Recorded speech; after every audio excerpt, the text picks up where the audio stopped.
Cristian. Sí, ¿cómo estás, Sandra? Bueno,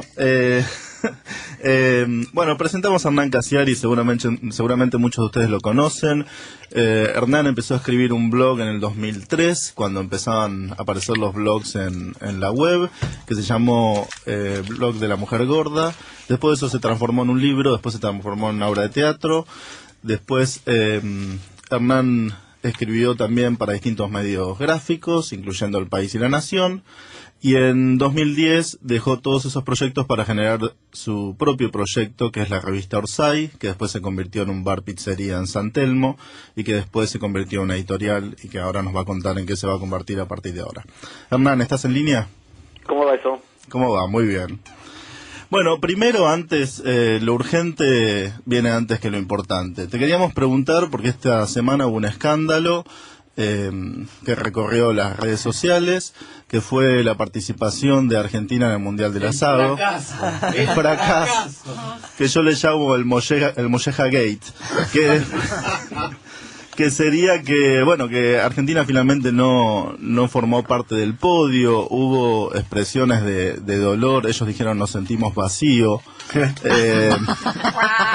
Antes habían dicho que les habían cortado las piernas porque no los habían dejado llevar sus achuras. Bueno, contanos vos tu impresión, porque me contaste que tuviste un viaje de urgencia para presenciar en vivo el Mundial del Asado.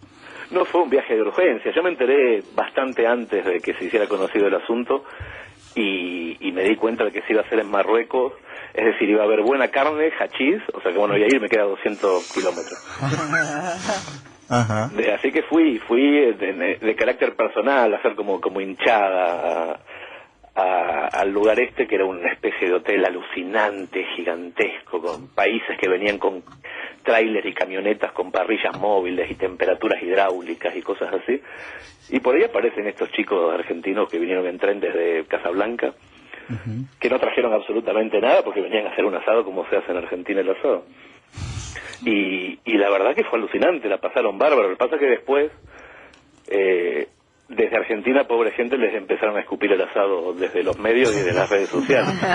¿Cuántas metáforas que hay con asado? Claro.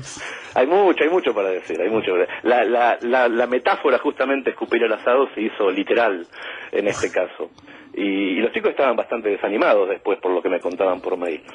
Pero en realidad la pasaron fantástico, estuvo muy bueno y seguramente escriba en la revista algo sobre el tema cuando saquemos el próximo número. ¿Era asado o era barbacoa? Porque son dos cosas distintas. No, el mundial en realidad son unos gordos europeos que hace 10, 15 años se juntaron y medio en joda, medio en serio empezaron a decir que querían hacer un mundial y les resultó bien porque consiguieron anunciantes, entonces hacen algo que se llama el Mundial de la Barbacoa, claro. Pero son de Austria, de Dinamarca, tienen un concepto de la carne asada absolutamente europea, y lo que hicieron fue invitar por primera vez a los argentinos, a los que ellos los tienen como los All Blacks del asado. Y sí, hacen bien. Y los chicos fueron, hicieron unos corderos en cruz. Estos tipos les sacaban fotos, los filmaban, porque ellos están acostumbrados a hacer todo con cosas tecnológicas. Claro. Y estuvo muy bien. Pasa que después la competencia en sí, valoraba la higiene. Los chicos son unos chicos, hay uno que es de la Patagonia, que está acostumbrado a hacer corderos en cruz, con tierra y con cosas así, o sea que obviamente no iban a ganar. Lo que pasa es que los medios en Argentina, yo vi un titular en TN que decía papelón. Claro. ¿Y ahora qué? La cadena del desánimo, te desaniman también hasta en el asado. Pero y los chicos pobrecitos sin comerla ni beberla, que es otra metáfora. Los chicos sufrieron muchísimo, todavía creo que están en Madrid o están a punto de volver. No se animan a volver. Quieren volver por un aeropuerto alternativo, no quieren volver por Ezeiza por miedo a que los linchen. Claro. Y lo que nos dolió mucho acá también, Hernán, es que los ingleses se mofaron de nosotros en los medios. Eso nos dolió en el orgullo argentino. Sí, también salió Clarín a decir que Pepe Mujica decía que el asado uruguayo era mejor. O sea, hubo de todo. Hubo de todo, pero en realidad fue absolutamente distinto a lo que se contó, e incluso a lo que dijeron en Twitter y en los medios tradicionales. No fue un papelón, la pasaron fantástico, se divirtieron muchísimo, y los gordos europeos, estos que habían inventado el mundial, se quedaron con tips y con trucos de asar carne que no conocían. Bueno, ahora sí, pasamos al tema de la escritura. Hernán, yo quería preguntarte un poco sobre la cocina de la escritura. ¿Cómo escribís vos? Sé que tenés una visión muy particular también sobre los talleres literarios, sobre qué es lo que buscás vos cuando escribís, y pegado también a que la mayoría de lo que haces últimamente empieza online y después pasa a otros formatos. Yo estaba acostumbrado en los 90, como todos nosotros, los que somos de esta generación, a tener una valoración absolutamente respetuosa de la literatura. Yo me acuerdo que cuando escribía periodismo en los diarios del pueblo, yo era muy suelto, escribía con muchísima soltura, pero cuando me sentaba la noche a la máquina de escribir a hacer mi novela, a los 20 y pico de años, me convertía, pero automáticamente, en un pajero. En un idiota que quería ser inteligente y cosas así. Eso fue una metáfora, ¿no? Y a mí me da la impresión de que cuando a finales del siglo pasado empezó Internet a meterse en nuestra casa, el hecho de poder escribir y mandar un enviar sobre cualquier cosa, te habrá pasado a vos también con tu blog al principio del 2001, había una soltura literaria que no te permitía la máquina de escribir y mandar el original a una editorial y todo eso. Yo me di cuenta de que podía escribir con mucha soltura literatura solo recién cuando apareció Internet. Y entonces se convirtió en otra cosa. En encontrar tu propia voz, no querés ser inteligente, sobre todo. Podés interactuar con otras personas.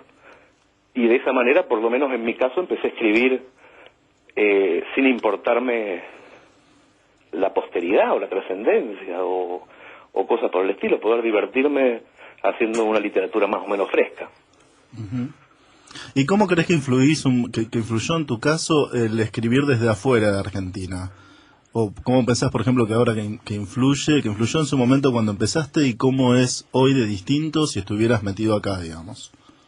Al principio fue importante. Yo lo reconozco que no en una cuestión estructural, o sea, no en el hecho de haberme metido a escribir en Internet, eso hubiera pasado indefectiblemente viviera donde viviera, pero sí argumentalmente al principio. Al principio yo escribía desde una nostalgia muy bestia, desde una idealización de Argentina alucinante, los primeros 3, 4, 5 años, ponele.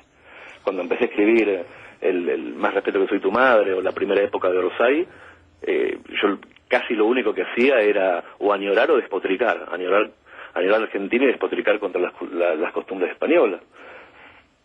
Supongo que si me hubiera quedado en Argentina hubiera agarrado por otro lado argumentalmente, pero sin duda por el mismo lugar a nivel estructural. O sea, mi primer blog hubiera sido sobre otra cosa, pero no más que eso. O sea, argumentalmente me parece que tuvo mucho que ver el haber estado afuera. Después que nació mi hija, tipo 2004, 2005, se me empezó a pasar un poquito esa cosa nostálgica y empecé a escribir sobre otras cuestiones.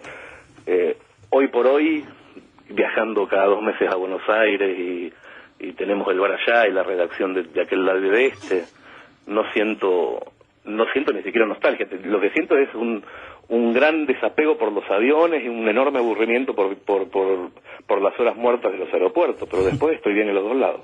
Uh-huh. Y también porque yo veo, por ejemplo, que vos empezaste con la explosión de los blogs y la escritura online, y después hiciste en el momento en el que explotó las redes sociales y que todo el mundo se volcó a leer a la internet, vos hiciste el proceso inverso de meterte a armar una editorial que sacaba una revista en papel, ¿no? O sea, pareciera que... En un momento me dio la impresión de que Internet al principio de este siglo era un caballo desbocado.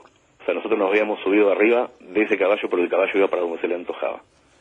No lo estábamos manejando, no lo podíamos manejar con soltura. Le llamamos todavía transición de lo analógico y lo digital, pero en realidad lo que ocurre es que la gente que está muy involucrada con lo analógico no sabe bien qué hacer con ese caballo, o no sabía bien qué hacer con ese caballo. A mí me parece que domesticar al caballo significa volver. O sea, una de las cosas más horribles que pasó con Internet, o sea, dejando de lado por un momento las enormes ventajas que tiene, una de las cosas más horribles es que la prensa tradicional intentó imitar Internet. No sé por qué. No sé en qué lugar se tomaron esas decisiones de bajar bajar el nivel periodístico y fingir o sospechar que el lector se había estupidizado, se había fragmentado, era incapaz de prestar atención. Entonces los medios de comunicación tradicionales del 2000 a esta parte empezaron a hacer artículos cada vez más cortos, a tomar cada vez más pasantes y becarios, a incluso hacer un copy-paste bestial de Wikipedia o de cualquier lado, a no controlar las fuentes. Empezó a ocurrir algo espantoso en la prensa tradicional, y se sospecha que es por culpa de Internet, cuando en realidad no tiene mucho que ver una cosa con la otra. A nosotros nos dio la impresión de que había que domesticar al caballo para volver para atrás, es decir, para volver a hacer un periodismo y una literatura de largo aliento, pero con tecnología, pero con la posibilidad de poder hacer el marketing de Internet, y más o menos es lo que estamos haciendo. Buenísimo. Bueno, y contanos brevemente, Hernán, ¿qué proyectos tenés ahora en el corto y en el mediano plazo? No tenemos muchos proyectos a largo plazo. En realidad lo que hacemos con Chiri, que es mi socio, es juntarnos generalmente en octubre y nos preguntamos si nos sigue divirtiendo esto y si tenemos ganas de seguir un año más. Seguramente esa conversación ocurrirá de vuelta en octubre y veremos lo que nos decimos. O sea, hacer la revista o el bar, o ahora este año empezamos con la universidad, son en realidad conversaciones de sobremesa que ocurren en septiembre-octubre y que duran un año siempre. No tenemos ningún afán ni de crecer ni de seguir, sino de ver si nos seguimos divirtiendo, y en el caso de que haya algún bache en esa diversión, encarar para otro lado rápidamente. Siguen siendo 2 niños. Es que la idea es porque si no te convertís rápidamente en otra cosa. Sí, ya lo creo. Rápidamente en un medio tradicional y empezás a abrir más el Excel que el Doc. Buenísimo, muchas gracias, Hernán. Chicos, les mando un abrazo. Gracias, Hernán, un beso. Hasta luego.